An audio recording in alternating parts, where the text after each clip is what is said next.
What up? I pray all is well with you as you are sitting down to take this in.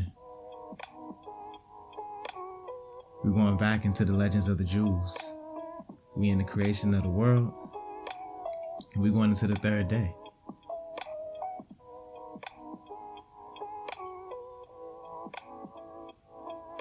Up to this time, the earth was a plain and wholly covered with water. Sentence number 1 of the third day. We're going to get that one more time. Up to this time, the earth was a plain and wholly covered with water. Scarcely had the words of God, let the waters be gathered together, made themselves heard, when mountains appeared all over, and hills, and the water collected in the deep-lying basins. But the water was recalcitrant. It resisted the order to occupy the lowly spots and threatened to overflow the earth until God forced it back into the sea and encircled the sea with sand. Now, whenever the water is tempted to transgress its bounds, it beholds the sand and it recoils. The water did but imitate their chief, Rahab, the angel of the sea, who rebelled at the creation of the world. God had commanded Rahab to take in the water, but he refused, saying, I have enough. The punishment for his disobedience was death. His body rests in the depths of the sea, the water dispelling the foul odor that emanates from it. The main creation of the third day was the realm of plants, the terrestrial plants, as well as the plants of paradise. First of all, the cedars of Lebanon and the other great trees were made. In their pride at having been put first, they shot up high in the air. They considered themselves the favored among plants. Then God spake, I hate arrogance and pride, for I alone am exalted, and none beside. And he created the iron on the same day, the substance with which trees are felled down. The trees began to weep, and when God asked the reason for their tears, they said, We cry because thou hast created the iron to uproot us therewith. All the while, we had thought ourselves the highest of the earth, and now the iron, our destroyer, has been called into existence. God replied, You yourselves will furnish the axe with the handle. Without your assistance, the iron will not be able to do aught against you. Man, the Most High is always true to himself. I guess that's what it means when it says never changing, as far as like he hates arrogance. And when anybody tries to exalt themselves over someone else, he sees fit to step in and make and equalize it and balance it out. And that's dope. I appreciate it. Let's continue. The command to bear seed after their kind was given to the trees alone. But the various sorts of grass reasoned that if God had not desired divisions according to the classes, he would not have instructed the trees to bear fruit after their kind with the seed thereof in it, especially as trees are inclined of their own accord to divide themselves into species. The grasses therefore reproduced themselves also after their kind. This prompted the exclamation of the Prince of the world, Let the glory of the Lord endure forever. Let the Lord rejoice in his works. Man, that last sentence was so manifold. To divide themselves according to divisions, he only gave it to the trees. But they paid attention to what he told the trees and reasoned within themselves that if he wanted the trees to do it, it would make sense for us to do it as well. And then to solidify that, after the grasses reasoned this way and came to this conclusion, it prompted the exclamation of the Prince of the world to say, Let the glory of the Lord endure forever. Let the Lord rejoice in his works. Because his works can look at what has been done already, reason within themselves, and figure out what they need to do next to keep going. Yeah. All right. Let's continue.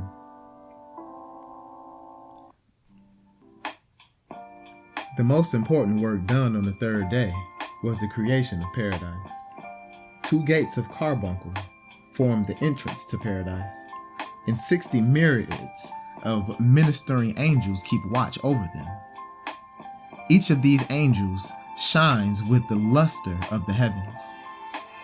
When the just man appears before the gates, the cloths in which he was buried are taken off of him, and the angels array him in 7 garments of clouds of glory, and place upon his head 2 crowns, one of precious stones and pearls, the other of gold of Parvaim. And they put 8 myrtles into his hand. And they utter praises before him, and say to him, Go thy way, and eat thy bread with joy. And they lead him to a place full of rivers, surrounded by 800 kinds of roses and myrtles. Each one has a canopy according to his merits, and under it flows 4 rivers, one of milk, the other of balsam, the third of wine, and the 4th of honey. Every canopy is overgrown by a vine of gold, and 30 pearls hang from it, each of them shining like Venus. Under each canopy there is a table of precious stones and pearls, and 60 angels stand at the head of every just man. And 60 angels stand at the head of every just man, saying unto him, Go and eat with joy of the honey, for thou hast busied thyself with the Torah, and she is sweeter than honey. And drink of the wine preserved in the grape, since the 6 days of creation. For thou hast busied thyself with the Torah, and she is compared to wine. The least fair of the just is beautiful as Joseph, and Rabbi Johanan. And as the grains of the silver pomegranate upon which fall the rays of the sun, there is no light. For the light of the righteous is the shining light, and they undergo 4 transformations every day, passing through 4 states. In the first, the righteous is changed into a child. He enters the division for children and tastes the joys of childhood.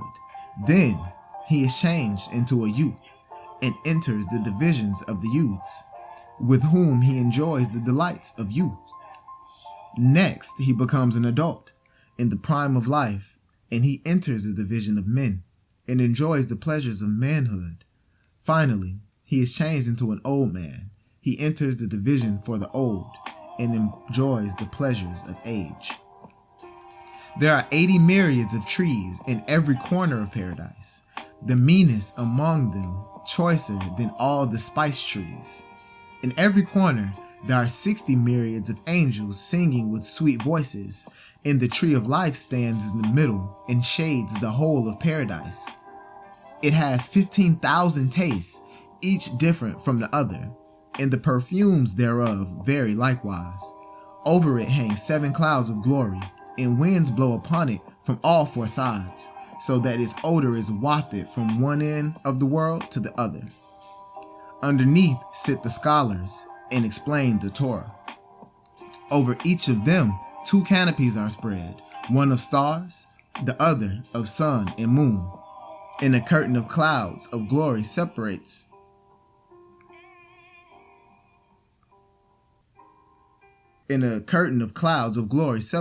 the one canopy from the other.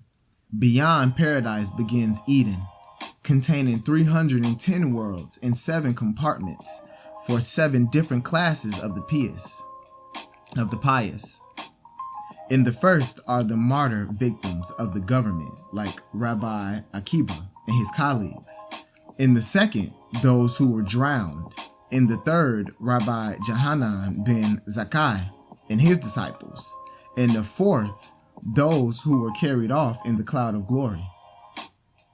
In the fifth, the penitents, who occupy a place which even a perfect, pious man cannot obtain. In the sixth are the youths who have not tasted of sin in their lives. And in the seventh are those poor who studied Bible and Mishnah and led a life of self-respecting decency. And God sits in the midst of them and expounds the Torah to them.